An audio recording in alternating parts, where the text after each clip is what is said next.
Selamat datang di ibadah online JC Youth CK 7. Sebelum kita beribadah, mari persiapkan diri kita. Jangan beribadah sambil sikat gigi. Jangan juga sambil handukan.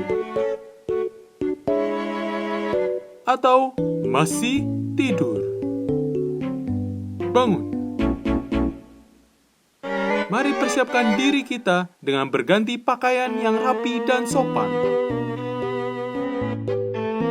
Jangan terlalu berlebihan. Jangan juga terlalu minim.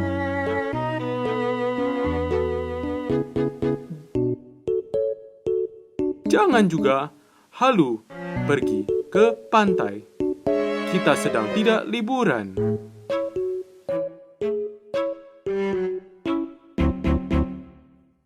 Ya, itu sudah pas. Selanjutnya, bawalah Alkitab fisik. Fisik. Bukan fisik itu. Alkitab dan catatan fisik. Terima kasih. Terakhir, jauhkan segala game dan sosial media selagi beribadah, seperti Instagram, Facebook, Twitter, dan YouTube. Maaf, YouTube boleh dipakai selama ibadah. Sebelum kita beribadah, kita akan berdoa bersama-sama dipimpin oleh Kak Niko. Mari kita sama-sama berdoa. Tuhan, terima kasih Tuhan, kalau hari ini kami boleh bersama-sama beribadah kembali, ibadah online. Tuhan, biarlah Tuhan hari ini Engkau beracara.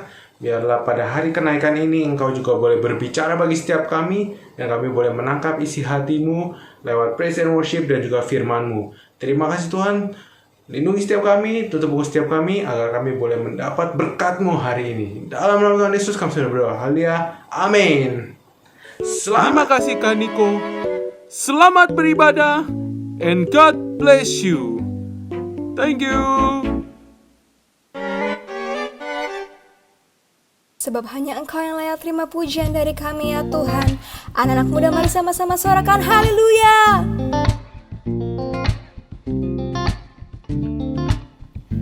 Kasih yang begitu besar, lebih kuat dari dosa. Kasih yang menemukanku, selamatkan dan pulihkanku. Ku naikkan syukurku, ku tak akan berhenti memuji, meninggikan nama-Mu selalu, menari, memuliakan-Mu. Dibebaskan, dibangkitkan, hidup yang Kau beri, dan kini suara-suara yang meriah untuk Yesus. Suarakan, mari sama-sama dengan setiap hatimu. Kasih yang begitu besar, lebih kuat dari dosa. Kasih yang menemukanku, selamatkan dan pulihkanku. Ku naikkan syukurku, ku tak akan berhenti memuji, meninggikan nama-Mu selalu, menari, memuliakan-Mu. Dibebaskan, dibangkitkan, hidup yang Kau beri, syukur kami Tuhan hanya untuk-Mu. Ku naikkan syukurku,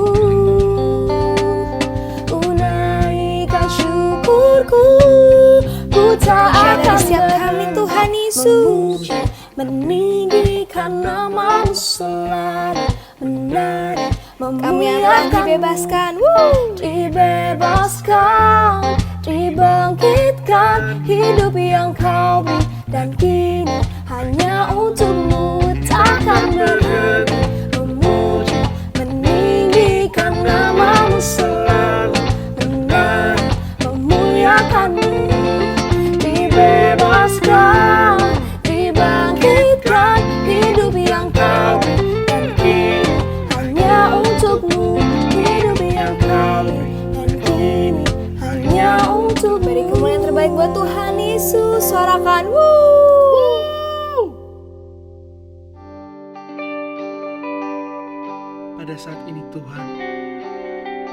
kami datang di hadirat-Mu.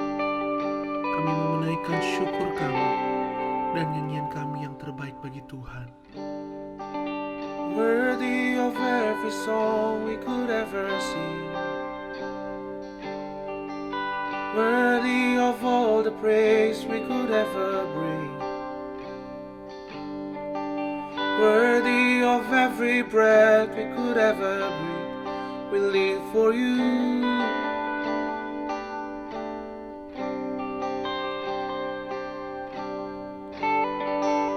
Jesus, the name above every other name.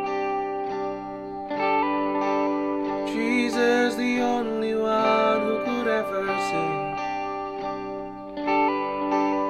Worthy of every breath we could ever breathe. We live for you. Oh, we live for you. Holy, there is no one like you. There is no one beside you. Open up my eyes in wonder and show me who you are and fill me with your heart and lead me in your love to those around me.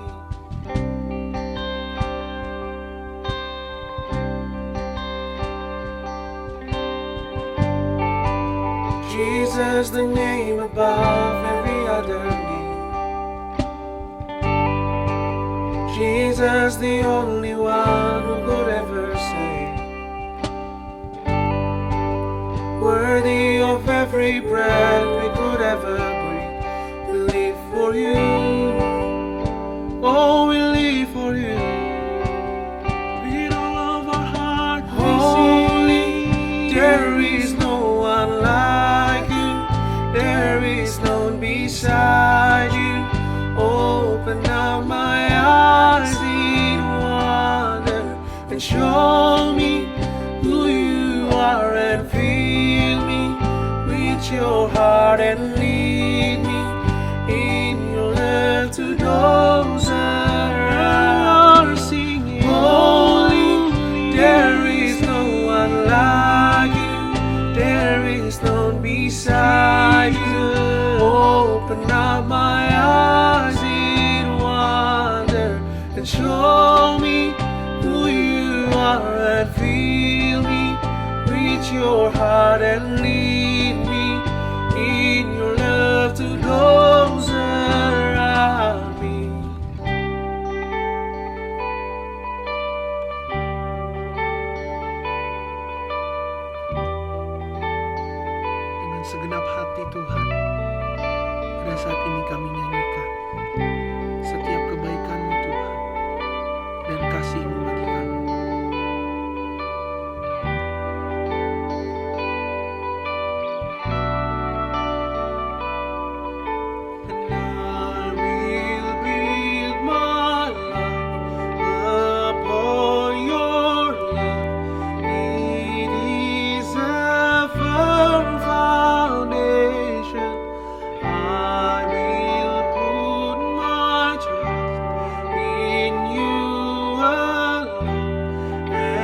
up my eyes in wonder and show me who you are and fill me with your heart and lead me in your love to those around me. Karena dengan segenap hatimu sama-sama sembah Tuhan. Engkaulah dasar dalam hidup kami Tuhan. Engkau batu karang kami. Engkau kekuatan bagi kami Tuhan. Terima kasih untuk kebaikan-Mu Tuhan. Kau naik untuk menyediakan tempat bagi kami. Kami bersyukur untuk kasih-Mu, untuk kebaikan-Mu Tuhan. Selamanya Engkau baik.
Shalom teman-teman JC Youth 316 CK7.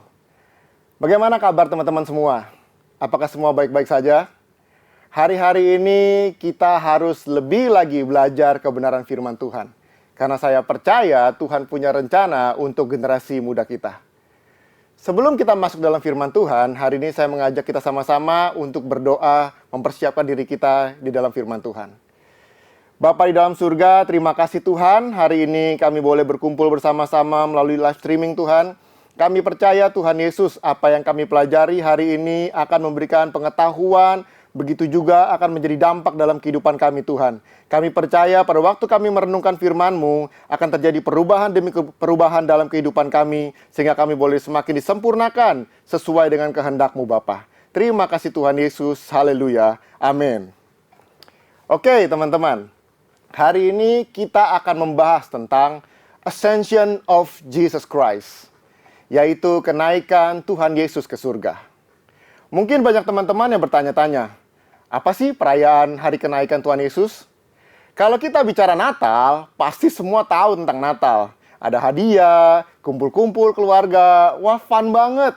Nah kalau kita bicara tentang Paskah, pasti kita tahu di mana ada performance, di mana kita ada drama, kita bisa lihat di gereja bagaimana tentang Tuhan Yesus disalib, mati untuk menebus dosa kita semua. Nah, terus bagaimana dengan kenaikan Tuhan Yesus? Nah, itu sebabnya hari ini saya mengajak teman-teman semua untuk belajar kebenaran firman Tuhan. Nah, setelah Tuhan Yesus bangkit dari kubur mengalahkan maut, Dia kembali untuk bertemu bersama dengan murid-muridnya. Dan selama 40 hari, Tuhan Yesus hangout bersama murid-muridnya.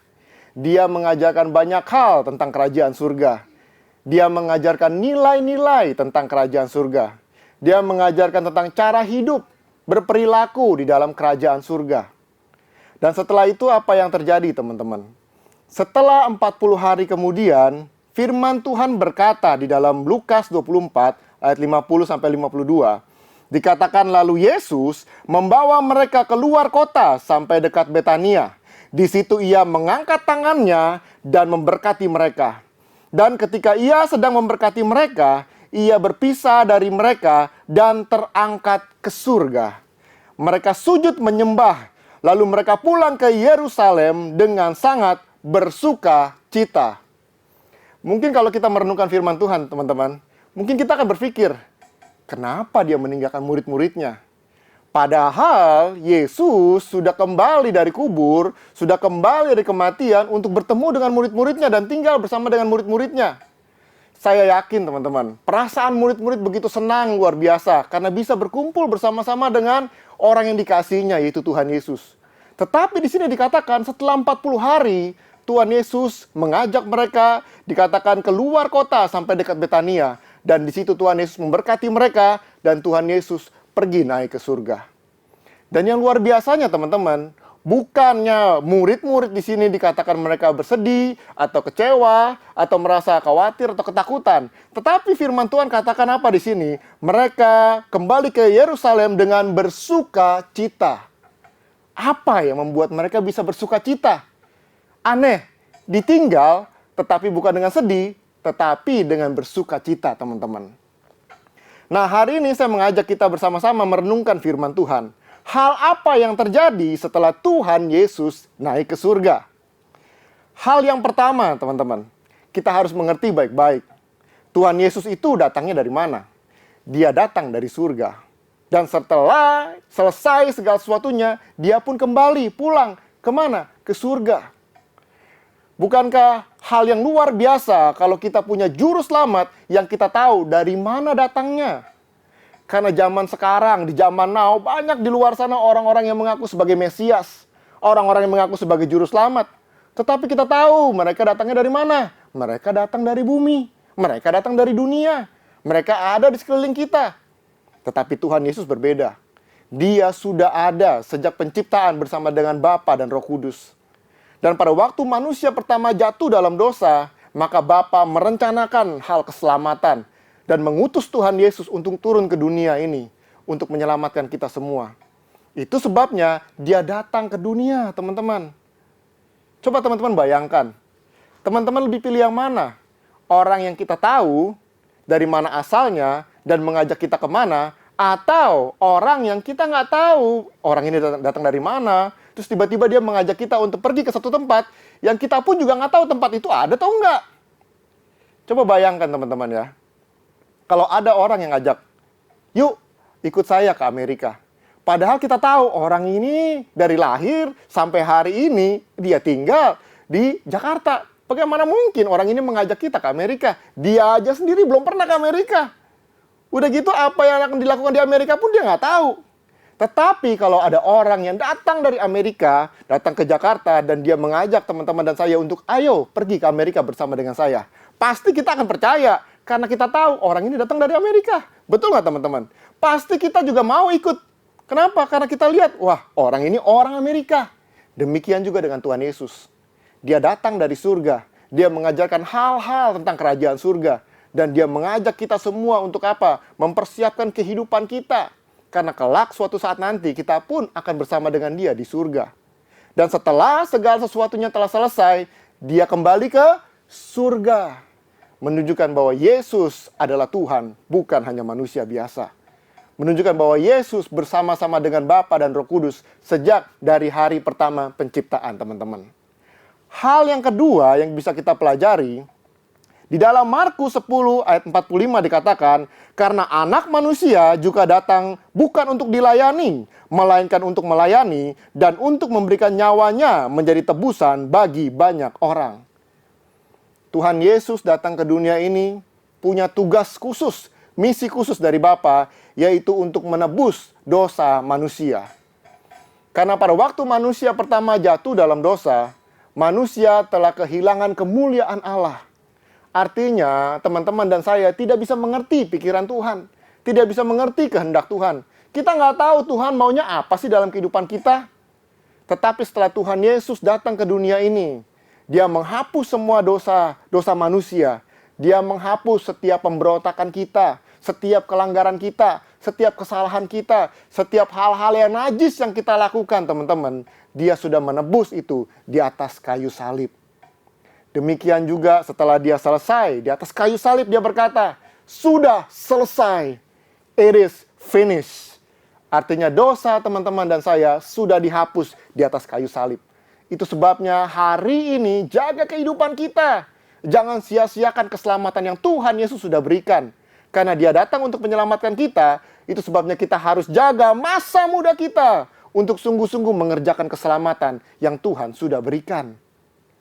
Hal selanjutnya teman-teman, dikatakan di dalam Yohanes 16 ayat 7 dan 8. Namun benar yang kukatakan ini kepadamu adalah lebih berguna bagi kamu jika aku pergi. Sebab jikalau aku tidak pergi, penghibur itu tidak akan datang kepadamu. Tetapi jikalau aku pergi, aku akan mengutus dia kepadamu. Dan kalau ia datang, ia akan menginsafkan dunia akan dosa, kebenaran, dan penghakiman.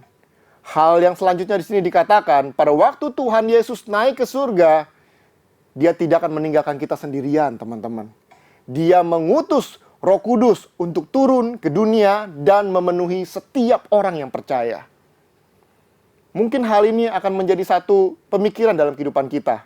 Seandainya kalau Tuhan Yesus tidak naik ke surga, pasti jadwalnya Tuhan Yesus itu penuh, full teman-teman. Semua orang kalau mau ketemu Tuhan Yesus, yang minta disembuhkan, yang minta konseling, yang minta dilayani, harus berbondong-bondong ngantri teman-teman. Dan seluruh dunia harus sama-sama pergi ke Yerusalem untuk ketemu Dia. Tetapi setelah Tuhan Yesus naik ke surga, Dia mengutus Roh Kudus. Dan Roh Kudus itu turun kepada kita yang percaya kepada Tuhan Yesus. Dimanapun kita berada, teman-teman. Kita mau di hutan, mau di pantai, mau di kota, mau di desa, mau di atas gunung pun. Di dalam jurang maut, di dalam masalah kita, di dalam problem-problem kehidupan kita. Pada waktu kita panggil Tuhan Yesus, Roh Kudus itu ada bersama dengan kita. Dia tidak jauh, Dia tidak akan pernah meninggalkan kita. Dia selalu ada bersama dengan kita, teman-teman. Dan Dia selalu setia kepada kita, non-stop 24 jam. Di saat teman-teman sedang galau, di saat kita lagi sedih, kita lagi dikecewakan, kita lagi disakiti, setiap saat kita tinggal panggil Dia. Roh Kudus, mari jamah aku. Roh Kudus, berikan aku kekuatan. Roh Kudus, hibur hatiku. Roh Kudus, pimpin setiap langkahku. Maka Dia pasti akan melakukan kehendak Tuhan. Nah, itu sebabnya teman-teman, kita harus menghargai Roh Kudus yang ada dalam kehidupan kita. Bagaimana cara menerima Roh Kudus? Adalah dengan mengakui bahwa Yesus Kristus adalah Tuhan. Dan mengaku kalau Yesus Kristus sebagai Tuhan dan Raja dalam kehidupan kita. Maka sejak saat itu, Roh Kudus akan memimpin kehidupan kita mengerti, berjalan sesuai dengan kehendak Bapa di surga. Dan mengenal kehendak Bapa di surga, mau tidak mau kita harus merenungkan firman Tuhan. Itu sebabnya ada Alkitab diberikan kepada kita, teman-teman. Gunanya untuk apa? Supaya kita mengerti kehendak Bapa. Pada waktu kita membaca Alkitab, mungkin kita bingung, teman-teman. Apa yang dimaksud dengan firman Tuhan? Apa hubungannya dengan saya? Tetapi kalau teman-teman terus membaca dan merenungkan firman Tuhan, maka Roh Kudus akan memberikan pengetahuan. Roh Kudus akan menerangi pikiran kita. Roh Kudus akan memberikan cerahan yang baru sehingga kita mengerti. Oh, ini ternyata maksud Tuhan. Oh, ini yang harus saya lakukan. Oh, ternyata ini saya tidak boleh lakukan lagi. Oh, ini melanggar firman Tuhan. Oh, hal-hal seperti ini menyenangkan hati Tuhan. Dan itulah gunanya Roh Kudus dalam kehidupan kita. Dia akan memimpin kita, teman-teman. Dia akan memimpin kita berjalan dalam kebenaran firman Tuhan. Apa yang Alkitab katakan akan digenapi dalam kehidupan kita di dalam pimpinan dari Roh Kudus, teman-teman. Hari ini, sudahkah Roh Kudus menguasai teman-teman dan saya? Sebagai anak-anak muda, kita perlu banget yang namanya Roh Kudus dalam kehidupan kita, teman-teman. Karena begitu banyak godaan di luar sana. Begitu banyak hal-hal yang menarik dalam dunia ini. Membawa kita semakin bingung. Membuat kita semakin galau. Membuat kita semakin tidak tahu menentu kemana saya harus melangkah. Itu sebabnya Tuhan Yesus mengutus Roh Kudus kepada teman-teman dan saya. Supaya bisa memimpin dalam kehidupan kita. Di dalam hati kita. Di dalam masa muda kita. Haleluya, teman-teman. Dan selanjutnya, teman-teman, hal apa yang terjadi? Di dalam Matius 28 ayat 19 dan 20 dikatakan begini. Karena itu, pergilah, Jadikan segala bangsa muridku, dan baptislah mereka di dalam nama Bapa dan Anak dan Roh Kudus. Dan ajarlah mereka melakukan segala sesuatu yang telah kuperintahkan kepadamu. Dan ketahuilah, aku menyertai kamu senantiasa sampai kepada akhir zaman. Kalau dulu di zaman Tuhan Yesus pergi mengajarkan hal-hal kerajaan surga kepada setiap orang-orang yang ditemukan, teman-teman. Dan di zaman now, ini adalah tugas dari Tuhan Yesus yang berikan kepada kita semua, yaitu menjalani amanat agung untuk memberitakan Injil kerajaan surga, untuk memberitakan kepada orang-orang di luar sana bahwa Tuhan Yesus sudah mengampuni dosa-dosa dunia. Dan sekarang Tuhan sedang menantikan orang-orang yang diampuni untuk datang kembali bersama dengan Dia. Hal yang luar biasa, teman-teman. Yohanes 3:16 dikatakan apa? Karena begitu besar kasih Allah akan dunia. Akan dunia loh. Bukan akan orang Kristen. Apalagi orang gereja. Dia bilang akan dunia. Artinya semua orang-orang yang ada di dunia. Entah agama apapun mereka, suku apapun mereka, bangsa apapun mereka, derajat ekonomi mereka, siapapun mereka. Semua sudah dihapuskan dosanya oleh Tuhan Yesus. Dan sekarang Tuhan Yesus sedang menantikan di mana mereka kembali kepada Tuhan. Dan ini adalah tugas teman-teman dan saya untuk menjadi saksi Tuhan Yesus. Bagaimana caranya menjadi saksi Tuhan Yesus? Untuk menjadi saksi Tuhan Yesus, mau tidak mau, kita harus punya kehidupan yang nyata sehingga semua orang di luar sana bisa melihat karakter dari Tuhan Yesus itu benar-benar nampak dalam kehidupan kita. Artinya, teman-teman, setiap perkataan, perbuatan, kelakuan kita, teman-teman, semua itu apakah sesuai dengan kehendak Bapa atau tidak? Apakah itu sesuai dengan keinginan Tuhan Yesus atau tidak? Kalau tidak, berarti kita harus merubah karakter kita. Berarti kita harus merubah tabiat-tabiat kita. Berarti kita harus merubah kebiasaan-kebiasaan lama kita yang membawa kita jatuh dalam dosa. Dan semuanya itu harus diperbarui untuk menjadi serupa segambar dengan Tuhan. Di dalam firman Tuhan, Alkitab. Itu sebabnya kita perlu merenungkan firman Tuhan. Itu sebabnya kenapa di CK7 itu ada yang namanya doa fajar. Supaya pada waktu pagi-pagi benar kita datang, kita membuka hati kita, memuji menyembah Tuhan, dan kita merenungkan firman Tuhan. Gunanya apa sih? Untuk membersihkan pikiran kita, teman-teman. 24 jam pikiran kita itu dikuasai oleh dunia. Dunia terus berusaha untuk mencuci otak kita, pikiran kita. Itu sebabnya kita perlu kebenaran firman Tuhan. Untuk menyucikan, menyegarkan, membersihkan kembali pikiran kita. Sehingga kita mampu berpikir, mengambil keputusan, dan berperilaku seperti apa yang Tuhan inginkan dalam kehidupan kita, teman-teman. Dengan demikian, pada waktu orang-orang melihat kehidupan kita, orang-orang akan melihat perbedaan yang luar biasa pada waktu kita sebelum bertobat dan sekarang setelah kita bertobat. Karena sekarang kehidupan kita dipimpin oleh Roh Kudus. Dan menjadi murid Kristus, ada hal-hal yang harus kita perjuangkan mati-matian. Untuk apa, teman-teman? Untuk memperjuangkan iman kita, kepercayaan kita kepada Tuhan Yesus. Di saat-saat yang sukar, di saat-saat yang susah, di mana kita harus mengambil keputusan, teman-teman. Disitulah kita diuji. Disitulah orang semua di luar sana akan melihat apa yang akan kita lakukan di dalam respon kita.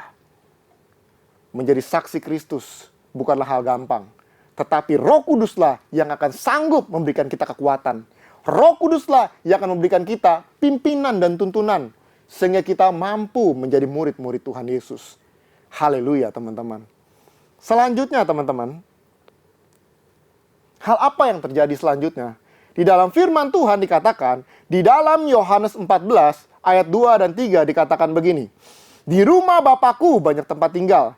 Jika tidak demikian, tentu aku mengatakannya kepadamu. Sebab aku pergi ke situ untuk menyediakan tempat bagimu. Dan apabila aku telah pergi ke situ dan telah menyediakan tempat bagimu, aku, Tuhan Yesus, akan datang kembali dan membawa kamu ke tempatku. Supaya di tempat di mana aku berada, kamu pun berada. Apa yang kita baca barusan, itu adalah kerinduan hati Tuhan Yesus. Dikatakan pada waktu dia pergi, dia tidak meninggalkan kita, teman-teman. Dia tidak kabur. Tetapi dia sedang menyediakan tempat buat teman-teman dan saya. Itu sebabnya murid-murid penuh dengan sukacita. Karena dia tahu, teman-teman. Karena murid-murid itu tahu, sekarang mereka punya masa depan di dalam Yesus Kristus Tuhan. Hal-hal yang terjadi di dunia ini, itu semua hanya sementara. Semua ada waktu, ada masanya, teman-teman. Setiap penderitaan, setiap kesakitan, setiap perjuangan, setiap pergumulan kita, semua itu ada akhirnya, teman-teman. Dan ingat baik-baik, pada waktu semuanya itu kan berakhir, kemana kita akan pergi? Orang-orang yang percaya kepada Yesus Kristus Tuhan, orang-orang yang percaya bahwa Yesus adalah Tuhan dan Juru Selamat dalam kehidupannya, akan pulang ke rumah Bapa di surga. Tempat di mana Bapa sudah menyiapkan segala sesuatunya buat kita. Supaya pada waktu segala sesuatu di dunia ini berakhir, kita akan masuk ke dalam dimensi yang baru. Kita akan masuk dalam kehidupan yang baru bersama dengan Bapa di surga. Bisakah teman-teman bayangkan? Pada waktu kita pulang nanti, wow, malaikat di surga bersorak-sorai. Oh, haleluya! Kenapa? Karena kita pulang penuh dengan kemenangan. Tuhan Yesus, Bapa di surga membuka tangannya memeluk kita. Welcome home. Waduh, luar biasa banget teman-teman. Itu kerinduan setiap kita. Itu sebabnya teman-teman, kalau teman-teman pelajari murid-murid Tuhan Yesus, setelah mereka dipenuhi oleh Roh Kudus, setelah mereka melakukan segala hal dalam penginjilan, dalam memberitakan amanat agung, memberitakan kebenaran firman Tuhan, mereka siap melakukan apa saja teman-teman. Sampai ending dalam kehidupan mereka, biarpun murid-murid Tuhan Yesus itu mengalami kehidupan, sampai menjalani kematian yang mengerikan, mereka jalani itu penuh dengan keberanian. Kenapa? Karena mereka tahu semua yang ada di dunia ini itu cuma sementara dan akan berakhir. Tetapi setelah ini kami akan hidup kekal sampai selama-lamanya di rumah Bapa. Itu yang membuat mereka kuat. Itu yang membuat mereka sungguh-sungguh sanggup menjalani segala sesuatu. Bagaimana dengan kita anak-anak muda? Hari-hari ini sanggupkah kita menjalani masa-masa muda kita, teman-teman? Pada waktu di luar sana orang-orang membuli kita, orang-orang nyinyir sama kita, orang-orang mentertawakan kita karena kita memegang kebenaran firman Tuhan. Itu adalah masa-masa di mana kita harus terus memperjuangkan kebenaran firman Tuhan.